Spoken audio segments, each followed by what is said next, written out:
ഓം നമോ ഭഗവതേ വാസുദേവായ. ഓം ശ്രീകൃഷ്ണ പരമാത്മനേ നമഃ. ശ്രീമദ് ഭാഗവതം അഷ്ടമസ്കന്ധം 6-ാം അധ്യായം. ശ്രീശുക ഉവാച. ഏവം സ്തുതഃസുരഗണൈർഭഗവാൻ ഹരിരീശ്വരഃ തേഷാമാവിരഭൂത് രാജൻ സഹസ്രാർക്കോദയദ്യുതിഃ. ശ്രീ ശുകമുനി അരുളി ചെയ്തു: ഹേ രാജൻ, എല്ലാം ചെയ്യാൻ സമർത്ഥനും ഭക്തന്മാരുടെ സന്താപങ്ങൾ തീർത്ത് അനുഗ്രഹിക്കുന്ന സ്വഭാവത്തോടുകൂടിയവനുമായ ഭഗവാനെ ദേവസമൂഹങ്ങൾ ഇപ്രകാരം സ്തുതിച്ചപ്പോൾ ഭഗവാൻ ശ്രീഹരി ആ ദേവന്മാരുടെ മുമ്പിൽ 1000 സൂര്യന്മാർ ഒന്നിച്ചുദിച്ചാലുണ്ടാകുന്ന ശോഭ പോലെയുള്ള ശോഭയോടുകൂടി പ്രത്യക്ഷനായി. തേനൈവ മഹസാ സർവേ ദേവാ പ്രതിഹതേക്ഷണാഃ നാപശ്യൻ ഖം ദിശക്ഷോണീമാത്മാനം ച കുതോ വിഭും. ഭഗവാനിൽ നിന്നും പുറപ്പെടുന്ന ആ തേജസ്സിനെ നോക്കാൻ കഴിയാത്തതുകൊണ്ട് അടയ്ക്കപ്പെട്ട കണ്ണുകളോടുകൂടിയ ദേവന്മാരെല്ലാം ആകാശം, ഭൂമി, ദിഗ്ഭാഗങ്ങൾ, സ്വശരീരങ്ങൾ ഇവയെ കൂടി കണ്ടില്ല. ഭഗവത് സ്വരൂപത്തെ കണ്ടില്ലെന്ന് പിന്നെ പ്രത്യേകം പറയണമോ? വിരിഞ്ചോ ഭഗവാൻ ദൃഷ്ട്വാ സഹ ശർവേണ താം തനും സ്വച്ഛാമരതകശ്യാമാം കഞ്ചഗർഭാരുണേക്ഷണാം തപ്തഹേമാവതാതേന ലസത്കൗശയവാസസ പ്രസന്നചാരു സർവാംഗീം സുമുഖീം സുന്ദരഭ്രുവം മഹാമണികിരീടേന കേയൂരാഭ്യാം ച ഭൂഷിതാം കർണാഭരണനിർഭാത കപോല ശ്രീമുഖാംബുജാം കാഞ്ചീകലാപവലയഹാരനൂപുരശോഭിതാം കൗസ്തുഭാഭരണാം ലക്ഷ്മീം ബിഭ്രതീം വനമാലിനീം സുദർശനാദിഭിസ്വാസ്ത്രൈർമൂർത്തിമദ്ഭിരുപാസിതാം തുഷ്ടാവദേവ പ്രവരഃ സശർവപുരുഷം പരം സർവാമരഗണൈ സാഗം സർവാംഗൈരവനീം ഗതേഹി. ദേവന്മാരുടെ മുമ്പാകെ പ്രത്യക്ഷമായ ഭഗവത് സ്വരൂപത്തെ വർണ്ണിക്കുകയാണ്. തെളിഞ്ഞിരിക്കുന്നതും മരതകരത്നം പോലെ ശ്യാമള നിറത്തോടും ചെന്താമരപ്പൂവിൻ്റെ അന്തർഭാഗത്തെ ചുവപ്പ് നിറം പോലെ ഇരിക്കുന്ന ചുവപ്പോടുകൂടിയ നേത്രങ്ങളോടും തീയിലിട്ട് പഴുപ്പിച്ച സ്വർണം പോലെ പീതവർണ്ണമുള്ള പട്ടുവസ്ത്രത്തോടും മനോഹരമായ സർവാംഗങ്ങളോടും ശോഭന മുഖത്തോടും സൗന്ദര്യമുള്ള പുരികങ്ങളോടും കൂടിയും മഹാരത്നങ്ങൾ പതിച്ച കിരീടത്താലും തോൾവളകളാലും അലങ്കരിക്കപ്പെട്ടും കർണങ്ങളിൽ ധരിച്ചിരിക്കുന്ന മകരകുണ്ടലങ്ങളാൽ ശോഭിക്കുന്ന കവിൾത്തടങ്ങളോടും താമരപ്പൂ പോലെ ഇരിക്കുന്ന മുഖത്തോടും കൂടിയും അരഞ്ഞാൾ, കൈവളകൾ, മുത്തുമാല, കാൽച്ചിലമ്പുകൾ മുതലായ ആഭരണങ്ങളാൽ ശോഭിച്ചും കൗസ്തുഭം എന്ന രത്നത്തെയും ശ്രീദേവിയെയും മാറിൽ ധരിച്ചും വനമാലയോടുകൂടിയും സ്വരൂപങ്ങളെ ധരിച്ചിരിക്കുന്ന സുദർശനം മുതലായ അസ്ത്രദേവതകളാൽ സേവിക്കപ്പെട്ടുമിരിക്കുന്ന ആ ഭഗവത് സ്വരൂപത്തെ ശ്രീ ശിവനോടുകൂടിയ ബ്രഹ്മാവ് കണ്ടു. എല്ലാ ദേവന്മാരോടും കൂടി ഭൂമിയിൽ വീണു നമസ്കരിച്ച ദേവശ്രേഷ്ഠനായ ബ്രഹ്മാവും ശ്രീ ശിവനും ആ രൂപത്തെ സ്തുതിച്ചു. ബ്രഹ്മോവാച. അജാതജന്മസ്ഥിതി സംയമായ ഗുണായ നിർവാണ സുഖാർണവായ അണോരണിംനെ പരിഗണ്യധാംനെ മഹാനുഭാവായ നമോ നമസ്തേ. ബ്രഹ്മാവ് സ്തുതിച്ചു: ഹേ ഭഗവൻ, മഹാനുഭാവനായ അങ്ങേക്കായിക്കൊണ്ട് നമസ്കാരം, നമസ്കാരം. അങ്ങ് ഈ സ്വരൂപത്തെ ധരിച്ചിരിക്കുന്നുവെങ്കിലും അങ്ങയ്ക്ക് ഞങ്ങളെപ്പോലെ ജന്മസ്ഥിതിലയ ഭാവങ്ങളില്ല. എന്തുകൊണ്ടെന്നാൽ അങ്ങ് ത്രിഗുണങ്ങളെ അതിക്രമിച്ചും അപാരമായ ആനന്ദമാകുന്ന സ്വരൂപത്തോടുകൂടിയും അണുവിനേക്കാൾ അണുവായിരിക്കുന്നതിനാൽ ഇന്ദ്രിയങ്ങളാൽ ഗ്രഹിക്കപ്പെടുവാൻ കഴിയാത്തവനായിരിക്കുന്നുവെങ്കിലും പരിഗണിപ്പാൻ കഴിയാത്ത വിധം അത്ര അനന്ത സ്വരൂപങ്ങളോട് കൂടിയവനുമാകയാൽ ഞങ്ങൾ ആ സ്വരൂപത്തെ നിരന്തരം നമസ്കരിക്കുന്നു. രൂപം തവൈതത് പുരുഷർഷഭേജ്യം ശ്രേയോർത്തിഭിർവൈദിക താന്ത്രികേണ യോഗേന ദാതഃസഹനസ്ത്രിലോകാൻ പശ്യാമ്യമുഷിൻ നുഹവിശ്വമൂർത്തോ.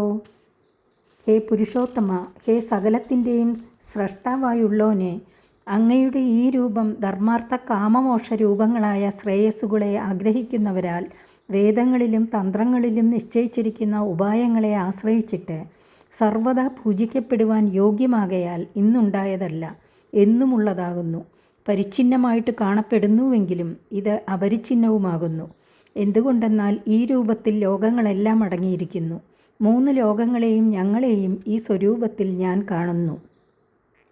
ത്വയഗ്ര ആസീത് ത്വയി മധ്യ ആസീത് ത്വയ്യന്ത്യ ആസീദിദമാത്മതന്ത്രേ ത്വമാതിരന്തോ ജഗദോസ്യ മധ്യം ഘടസ്യ മൃഷ്ണേവ പരസ്മാത്.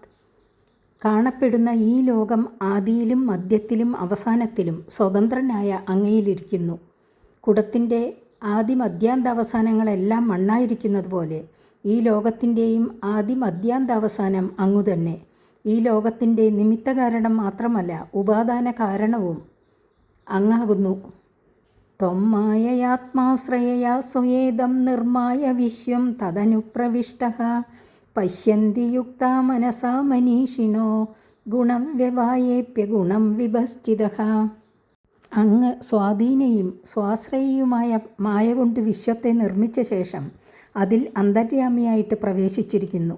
ശാസ്ത്രരഹസ്യത്തെ അറിഞ്ഞിരിക്കുന്നവരും സാവധാനത്തിൽ അങ്ങയുടെ സ്വരൂപത്തെക്കുറിച്ച് ചിന്തിക്കുന്നവരുമായ വിവേകികൾ ഗുണപരിണാമങ്ങളിൽ ഉൾപ്പെടാതെയിരിക്കുന്ന അങ്ങയെ ഗുണാതീതനായിട്ട് തന്നെ സാക്ഷാത്കരിക്കുന്നു. യഥാഗ്നിമേധസ്യ മൃതം ജഗോഷു ഭുവ്യന്നമംബൂദ്യമനേജവൃത്തിം യോഗൈർമനുഷ്യ അധിയന്തി ഹി ത്വാം ഗുണേഷു ബുദ്ധ്യ കവയോ വദന്തി. ഗുണകാര്യങ്ങളായ ശരീരേന്ദ്രിയ അഹങ്കാരങ്ങളോട് ചേർന്നിരിക്കുന്ന അങ്ങയെ മനുഷ്യർ ബുദ്ധിവൃത്തി കൊണ്ട് സാധിക്കാവുന്ന യോഗങ്ങളാൽ ശരീരേന്ദ്രിയാഹങ്കാരങ്ങളിൽ നിന്ന് വേറിട്ടിരിക്കുന്നവനായിട്ട് സാക്ഷാത്കരിക്കുന്നു. ഏതുപോലെ എന്നാൽ അരണികളിൽ ഗൂഢമായിരിക്കുന്ന അഗ്നിയെ മദനത്താൽ സ്പഷ്ടമായി അറിയുന്നത് പോലെയും പാലിൽ വ്യാപിച്ചിരിക്കുന്ന നെയ്യിനെ തൈർ കടഞ്ഞ് വേറെ എടുക്കുന്നത് പോലെയും ഭൂമിയിലിരിക്കുന്ന അന്നത്തെ കൃഷിയാദി വ്യാപാരങ്ങളാൽ എടുക്കുന്നത് പോലെയും ഭൂമിയുടെ അടിയിലിരിക്കുന്ന ജലത്തെ കുഴിച്ചെടുക്കുന്നത് പോലെയും പരിശ്രമത്താൽ ഉപജീവനത്തിന് ആവശ്യമായ ധനാദികളെ സമ്പാദിക്കുന്നത് പോലെയും മനുഷ്യർ യോഗാഭ്യാസത്താൽ ഭഗവാനെ ഗുണകാര്യങ്ങളായ ശരീരേന്ദ്രിയ അഹങ്കാരങ്ങളിൽ നിന്ന് വേറിട്ടറിയുന്നു എന്ന് അനുഭവസ്ഥരായ കവികൾ പറയുന്നു.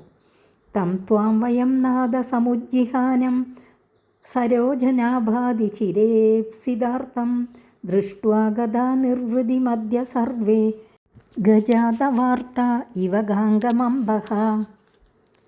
ലോകരൂപമായ താമരപ്പൂവിൻ്റെ ഉത്പത്തിസ്ഥാനമായ നാഭിപ്രദേശത്തോടുകൂടിയ ഹേ പരമേശ്വര, ബഹുകാലമായി ആഗ്രഹിച്ചിരിക്കുന്ന അർത്ഥസ്വരൂപനായ ആ അങ്ങയെ പ്രത്യക്ഷമായിട്ട് കണ്ടതിനാൽ ഞങ്ങളെല്ലാവരും ഇപ്പോൾ കാട്ടുതീയിലകപ്പെട്ട് ദുഃഖിച്ച ആനകൾക്ക് ഗംഗാജലം ലഭിച്ചതുപോലെ സന്തുഷ്ടന്മാരായി ഭവിച്ചിരിക്കുന്നു. സത്വം വിദിത്സ്വാഖില ലോകപാല വയം യഥർത്ഥാ സ്തവപാദമൂലം സമാഗതാസ്തേ ബഹിരന്തരാത്മൻ കിം വാന്യവിജ്ഞാപ്യമശേഷസാക്ഷിണഃ. ഞങ്ങളുടെ സ്വാമിയും സർവത്തിനും സമർത്ഥനുമായ അങ്ങ് ഞങ്ങൾ എന്തൊരാവശ്യത്തിനായിട്ട് അങ്ങയുടെ പാദമൂലത്തെ ശരണം പ്രാപിച്ചിരിക്കുന്നുവോ അതിനെ സാധിപ്പിച്ചാലും ഉള്ളിലും പുറത്തും നിറഞ്ഞിരിക്കുന്ന സർവസാക്ഷിയായ അങ്ങയോട് അന്യന്മാർ പറഞ്ഞറിയിക്കേണ്ടതായിട്ട് എന്തിരിക്കുന്നു? എല്ലാം കണ്ടുകൊണ്ടിരിക്കുന്ന അങ്ങ് ഞങ്ങളുടെ പ്രാർത്ഥന സാധിപ്പിക്കണം. അഹം ഗിരിത്രശ്ച സുരാധയോ യേ ദാക്ഷാദയോഗ്നേരിവ കേതവസ്തേ കിം വാ വിധാമേശ പൃഥഗ്വിബാധ വിദത്സ്വശം നോ ദ്വിജദേവമന്ത്രം. ഹേ സർവേശ്വര, ഞാനും ശിവനും ദക്ഷാദികളായ പ്രജാപതികളും അന്യന്മാരായ ദേവന്മാരും അഗ്നിയിൽ നിന്നു ചലിക്കുന്ന സ്ഫുല്ലിംഗങ്ങൾ എന്ന പോലെ അങ്ങയിൽ നിന്ന് വേറിട്ട് ശോഭിക്കുന്നവരാകയാൽ ഞങ്ങൾ എന്തറിയുന്നു? യാതൊന്നും അറിയുന്നില്ല. ദേവന്മാർക്കും ബ്രാഹ്മണർക്കും സുഖകരമായ മാർഗം ഇന്നതാണെന്ന് അങ്ങു തന്നെ ഞങ്ങളോട് ഉപദേശിക്കണം. ശ്രീ ശുക ഉവാച ഏവം വിരിഞ്ചാതിബിരീഡതസ്തദ് വിജ്ഞായ തേഷാം ഹൃദയം യദൈവ ജഗാദജീമൂതഗഭീരയാ ഗിര ബദ്ധാഞ്ജലിൻ സംവൃത സർവകാരകാൻ. ശ്രീ ശുകമുനി അരുളി ചെയ്തു, ഇപ്രകാരം ബ്രഹ്മാദി ദേവന്മാരാൽ സ്തുതിക്കപ്പെട്ട ഭഗവാൻ അവരുടെ അഭിപ്രായത്തെ ശരിയായി അറിഞ്ഞു. സർവേന്ദ്രിയങ്ങളെയും അടക്കി അഞ്ജലിബന്ധം ചെയ്തു നിൽക്കുന്ന അവരോട് മേഘഗർജനം പോലെ ഗംഭീരമായ സ്വരത്തിൽ പറഞ്ഞു. ഏക ഏവേശ്വരസ്തസ്മിൻ സുരകാര്യേ സുരേശ്വരഃ വിഹർത്തു കാമസ്ഥാനാഹ സമുദ്രോന്മദനാദിഭിഃ. ആ ദേവകാര്യത്തെ സാധിപ്പിക്കുവാൻ ദേവാദിനാഥനായ ആ ഈശ്വരൻ ഏകൻ തന്നെ സമർത്ഥനാകുന്നുവെങ്കിലും സമുദ്രമദനാദി വ്യാപാരങ്ങളാൽ ക്രീഡിപ്പാൻ ആഗ്രഹിക്കുന്നവനാകയാൽ ആ ദേവന്മാരോട് ഇങ്ങനെ പറഞ്ഞു. ശ്രീ ഭഗവാനുവാച ഹന്തബ്രഹ്മന്നഹോ ശംഭോ ഹേ ദേവാ മമ ഭാഷിതം ശൃണുദ്വാവഹിതാ സർവേ ശ്രേയോ വസ്യാത് യഥാസുരാഹ. ശ്രീ ഭഗവാൻ അരുളി ചെയ്തു, ഹേ ബ്രഹ്മൻ, ഹേ ശംഭോ, ഹേ ദേവന്മാരെ, ഏതുവിധം പ്രവർത്തിച്ചാൽ നിങ്ങൾക്ക് ശ്രേയസ് ഉണ്ടാകുമോ ആ ഉപായത്തെ ഞാൻ പറയാം. അതിനെ മനസ്സിരുത്തി കേൾക്കുവിൻ. യാദദാനവദൈതേയൈസ്താവത് സന്ധിർവിധീയതാം കാലേനാനുഗ്രഹീതൈഃ സ്ഥൈര്യാവദ്ധോ ഭവ ആത്മനഃ. ഹേ ദേവന്മാരെ, ഇപ്പോൾ ദാനവന്മാർക്കും ദൈത്യന്മാർക്കും അഭിവൃദ്ധിയുള്ള കാലമാകുന്നു. കാലം അവരെ അനുഗ്രഹിച്ചിരിക്കുന്നു. അതുപോലെയുള്ള കാലാനുകൂല്യം നിങ്ങൾക്കുണ്ടാകുന്നതുവരെ നിങ്ങൾ അവരോടുകൂടി സന്ധി ചെയ്യണം. അതിനായി പരിശ്രമിക്കുവാൻ പോകുവിൻ. അരയോഭിഹി സന്ധേയാഃ സതിക്കാര്യാർത്ഥഗൗരവേ അഹിമൂഷികവദ്ദേവ ഹ്യർത്ഥസ്യ പദവിം ഗതൈഃ. കാര്യം സാധിപ്പാൻ വേണ്ടി ശത്രുക്കളോട് സന്ധി ചെയ്യുന്നതിന് ശങ്കിക്കേണ്ട. ആ വിധം ചെയ്യുന്നതിൽ മടിക്കാനില്ല. ഗൗരവമായ കാര്യസാധ്യത്തെ ഉദ്ദേശിച്ച് ശത്രുക്കളോടും സന്ധി ചെയ്യുന്നതിൽ തെറ്റില്ല. പാമ്പാട്ടിയുടെ പാമ്പ് കൂടയിൽ അകപ്പെട്ടിരിക്കുന്ന സർപ്പം അതിൽ നിന്ന് പുറത്തേക്ക് വരുവാനുള്ള ദ്വാരമുണ്ടാക്കി കിട്ടേണ്ടതിനു വേണ്ടി നിസർഗവൈരിയായ എലിയോട് സന്ധി ചെയ്യുന്നു. അപ്പോൾ എലി പാമ്പ് കൂടെ കടിച്ചു മുറിച്ചൊരു ദ്വാരമുണ്ടാക്കി കൊടുക്കുന്നു. ആ ദ്വാരത്തിൽ കൂടി പുറത്തു വന്ന സർപ്പം ആ എലിയെ തന്നെ ഭക്ഷിക്കുകയും ചെയ്യുന്നു. അതുപോലെ കാര്യം സാധിച്ചു കഴിയുന്നതുവരെ അസുരന്മാരുമായി സന്ധിക്കുവിൻ. അനന്തരം ശത്രുക്കളായ അവരെ നിങ്ങൾക്ക് ജയിക്കുകയും ചെയ്യാം. അർത്ഥശാസ്ത്രത്തെ അംഗീകരിച്ച് കാര്യം സാധിക്കേണ്ടത് കാര്യാർത്ഥികളുടെ സ്വഭാവമായിരിക്കണം. അമൃതോത്പാദനേ യത്നഃ ക്രിയതാമവിളംബിതം യസ്യ പീതഃ സ വൈ ജന്തുർമൃത്യുഗ്രസ്തോ മരോ ഭവേത്. സന്ധി ചെയ്ത ശേഷം അമൃതത്തെ ഉദ്ഭവിപ്പിക്കുവാൻ കാലതാമസമെന്നിയെ പരിശ്രമിക്കുവിൻ. അതിനെ പാനം ചെയ്താൽ ആസന്ന മൃത്യുവായിരിക്കുന്ന ജന്തുവും മരണമില്ലാത്തതായി ഭവിക്കും. ക്ഷിപ്ത്വാ ക്ഷീരോ ദദൗ സർവ വീരുതൃണലദൗഷധീഃ മന്ദാനം മന്ധരം കൃത്വാ നേത്രം കൃത്വാ തു വാസുകീം. പാൽക്കടലിൽ വീരുത്തുകൾ, തൃണങ്ങൾ, വല്ലികൾ മുതലായ സകലവിധ ഔഷധങ്ങളുമിട്ട് സ്വർണമയമായ മന്ദരപർവ്വതത്തെ കടകോലായിട്ടും സർപ്പരാജാവായ വാസുകിയെ കയറായിട്ടും കൽപ്പിക്കണം. സഹായേന മയാ ദേവ നിർമ്മന്ദദ്വമതന്ത്രിതാഃ ക്ലേശഭാജോ ഭവിഷ്യന്തി ദൈത്യായൂയം ഫലഗ്രഹാഃ. ഹേ ദേവന്മാരെ, നിങ്ങൾക്കു സഹായമായിരിക്കുന്ന എന്നോടുകൂടി ചേർന്ന് സമുദ്രത്തെ ഏറ്റവും മഥനം ചെയ്യുവിൻ. അപ്പോൾ അതിൽ നിന്ന് അമൃതം ലഭിക്കും. സന്ധി ചെയ്യപ്പെട്ടിരിക്കയാൽ അസുരന്മാർക്കും അമൃതപാനം ചെയ്യാൻ ഇടവരുന്നതാകയാൽ അവരും നാശമില്ലാതെ വരികയില്ലയോ എന്നു ശങ്കിക്കേണ്ട. എൻ്റെ സഹായം നിങ്ങൾക്ക് മാത്രമാകയാൽ അവർ ക്ലേശം മാത്രം അനുഭവിക്കുന്നവരും നിങ്ങൾ അമൃതരൂപമായ ബലം അനുഭവിക്കുന്നവരുമായി ഭവിക്കും. യൂയം തദനുമോദദ്വം യദിച്ഛന്ത്യസുരാസുരാഃ ന സംരംഭേണ സിദ്ധ്യന്തി സർവേർത്താ സാന്ത്വയാ യഥാ. ഹേ സുരന്മാരെ, അസുരന്മാരെന്താഗ്രഹിക്കുന്നുവോ അതിനെ നിങ്ങൾ അനുമോദിച്ചു കൊള്ളുവിൻ. സാമോപായത്താൽ എല്ലാ കാര്യങ്ങളും സാധിക്കാവുന്നതുപോലെ ക്രോധത്താൽ സാധിപ്പാൻ കഴിയുന്നതല്ല. നഭേദവ്യം കാളകൂടാത് വിഷാജലധി സംഭവാത് ലോഭകാര്യോ നവോ ജാതു രോഷക്കാമസ്തു വസ്തുഷു. സമുദ്രമഥനത്തിൽ നിന്ന് കാളകൂടമെന്നു പേരായ വിഷം ഉദ്ഭവിക്കും. അപ്പോൾ നിങ്ങൾ ഭയപ്പെടാതിരിക്കണം. പിന്നെയും മഥനം ചെയ്യുമ്പോൾ മനോഹരങ്ങളായ പലവിധം പദാർത്ഥങ്ങളും ഉണ്ടാകും.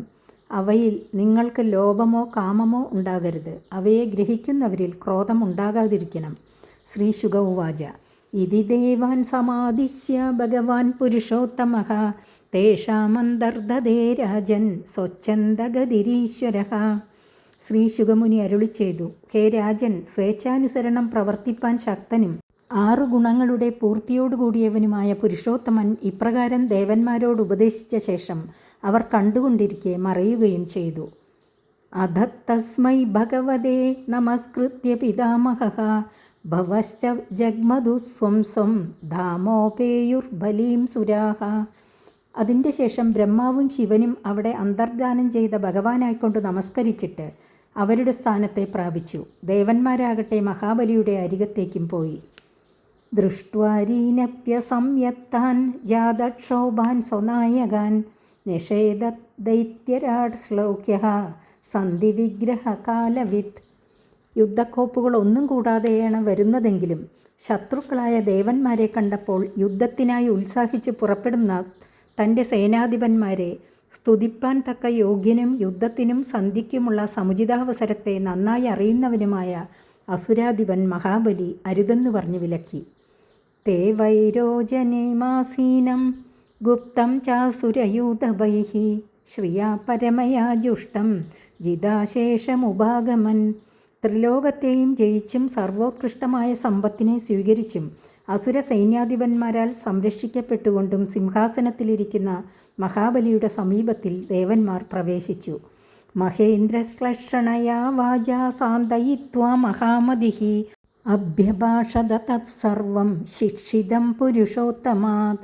കാര്യം സാധിപ്പാൻ സംയോജിതം പോലെ പ്രവർത്തിക്കുന്നതിൽ മഹാസമർത്ഥനായ ദേവേന്ദ്രൻ മധുരവാക്കുകൾ കൊണ്ട് മഹാബലിയെ സന്തോഷിപ്പിച്ച ശേഷം ശ്രീ ഭഗവാന്റെ ഉപദേശപ്രകാരം ധരിച്ചിരിക്കുന്ന കാര്യത്തെയെല്ലാം അമൃതമദനാദി സംഗതികളെ സന്തോഷപൂർവം പറഞ്ഞറിയിച്ചു. തദരോചദൈത്യസ്യ തത്രാന്യേ സുരാദിഭാഃ ശംബരോരിഷ്ടനേമിശ്ച യേജ ത്രിപുരവാസിനഃ. ഇന്ദ്രൻ പറഞ്ഞ സംഗതി മഹാബലിക്കും ശംബരൻ, അരിഷ്ടനേമി, ത്രിപുരവാസികൾ മുതലായ മറ്റ് അസുരാധിപന്മാർക്കും അവിടെയുള്ളവർക്കൊക്കെയും വളരെ സന്തോഷമായി. തതോ ദേവാസുരാ കൃത്വാ സംവിദം കൃതസൗഹൃദാഃ ഉദ്യമം പരമം ചക്രുർ അമൃതാർത്ഥേ പരന്ധവ. ഹേ രാജാവേ, ഉടനെ ദേവന്മാരും അസുരന്മാരും മേലിൽ നടക്കേണ്ട സംഗതികളെല്ലാം പറഞ്ഞു നിശ്ചയിച്ചു. പൂർവ്വവൈരം വെടിഞ്ഞ് മിത്രങ്ങളായി ഭവിച്ചിട്ട് അമൃതമദനം ചെയ്യാൻ വേണ്ടുന്ന മഹാപരിശ്രമത്തിൽ ഏർപ്പെട്ടു. തതസ്തേ മന്ദരഗിരിമോജസോത്പാട്യ ദുർമദാഃ നദന്ത ഉദധീം നിന്യുഃ ശക്താ പരിഗബാഹവഃ.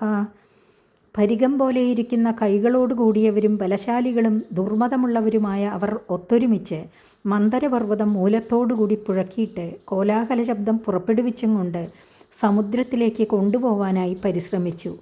ദൂരഭാരോദ്വഹ ശ്രാന്താഃ ശക്രവൈരോജനാദയഃ അഭാരയന്തസ്തം വോടും വിവശാ വിജഹുപ്പതി. മഹാബലി, മഹേന്ദ്രൻ മുതലായവരെല്ലാം വളരെ ദൂരം ഭാരം വഹിച്ചതുകൊണ്ട് ക്ഷീണിച്ചു പരവശരായതിനാൽ ആ പർവ്വതത്തെ വഹിപ്പാൻ അശക്തരായി മാർഗമധ്യത്തിൽ പർവ്വതം വീണുപോയി. നിപതൻ സ ഗിരിസ്തത്ര ബഹൂനമരദാനവാൻ ചൂർണയാമാസ മഹദാ ഭാരേണ കനകാചലഃ. കനകമയമായ ആ പർവ്വതം പിടുത്തം തെറ്റി വീണപ്പോൾ മഹത്തായ കനമുള്ള അതിൻ്റെ അടിയിലകപ്പെട്ട് ദേവന്മാരും അസുരന്മാരും വളരെ പേർ പൊടിഞ്ഞുപോയി. താംസ്തദാ ഭഗ്നമനസോ ഭഗ്നബാഹൂരുകന്ദരാൻ വിജ്ഞായ ഭഗവാംസ്തത്ര ബഭൂവ ഗരുഡധ്വജഃ. പർവ്വതം വഴിമധ്യത്തിൽ വീഴുകയും അനേകം പേരുടെ കൈകളും തുടകളും കഴുത്തുകളും മുറിഞ്ഞു പോകുകയും ചെയ്തതിനാൽ ദേവാസുരന്മാരുടെ ഉത്സാഹം കുറഞ്ഞു വിഷാദിക്കുന്നതറിഞ്ഞിട്ട് ഭഗവാൻ ശ്രീഹരി ഗരുഡാരൂഢനായിട്ട് അവിടെ പ്രത്യക്ഷനായി ഭവിച്ചു. ഗിരിപാദ വിനിഷ്പിഷ്ടാൻ വിലോക്യാമരധാനവാൻ ഈശയാ ജീവയാമാസ നിർജ്ജരാൻ നിർവ്രണാൻ യഥാ. പർവ്വതത്തിൻ്റെ വീഴ്ചയാൽ മുറിപ്പെട്ട് ചൂർണമായി കിടക്കുന്ന ദേവന്മാരെയും അസുരന്മാരെയും നോക്കിയിട്ട് ഭഗവാൻ ശ്രീഹരി അമൃതദ്രവത്തോടുകൂടിയ തൻ്റെ കടക്കണ്ണുകൊണ്ട് കടാക്ഷിച്ചിട്ട് അവരെ മുറിവുകളൊന്നുമില്ലാതെ സ്വസ്ഥന്മാരായി ഇരിക്കുന്നവരെന്ന പോലെ ജീവിപ്പിച്ചു. ഗിരിം ചാരോപ്യ ഗരുഡേ ഹസ്തേനൈകേന ലീലയാ ആരുഹ്യ പ്രയയാവബ്ധിം സുരാസുരഗണൈർവൃതഃ. ഭഗവാൻ തൻ്റെ ഒറ്റക്കൈ കൊണ്ട് പർവ്വതത്തെ പ്രയാസം കൂടാതെ ഗരുഡനിൽ കയറ്റിവെച്ച് താനും കയറിയിരുന്നു. ദേവന്മാരും അസുരന്മാരും പിന്നാലെ നടന്ന് സമുദ്രത്തിലെത്തി. അവരോപ്യ ഗിരിം സ്കന്ധാത് സുവർണപദധാംവരഃ യയൗ ജലാന്ത ഉത്സൃജ്യ ഹരിണാസ വിസർജിതഃ. പക്ഷിപ്രവരനായ ഗരുഡൻ ചുമലിൽ നിന്ന് പർവ്വതത്തെ ഇറക്കി ജലസമീപത്തിൽ വെച്ചു. ഭഗവാനും ഇറങ്ങി. ഭഗവാന്റെ അനുമതിയോടെ ഗരുഡൻ അവിടെ നിന്ന് പോകുകയും ചെയ്തു. 6-ാമത്തെ അധ്യായം സമാപിച്ചു. 7-ാമത്തെ അധ്യായം അടുത്ത ദിവസം. ഹരിയോം.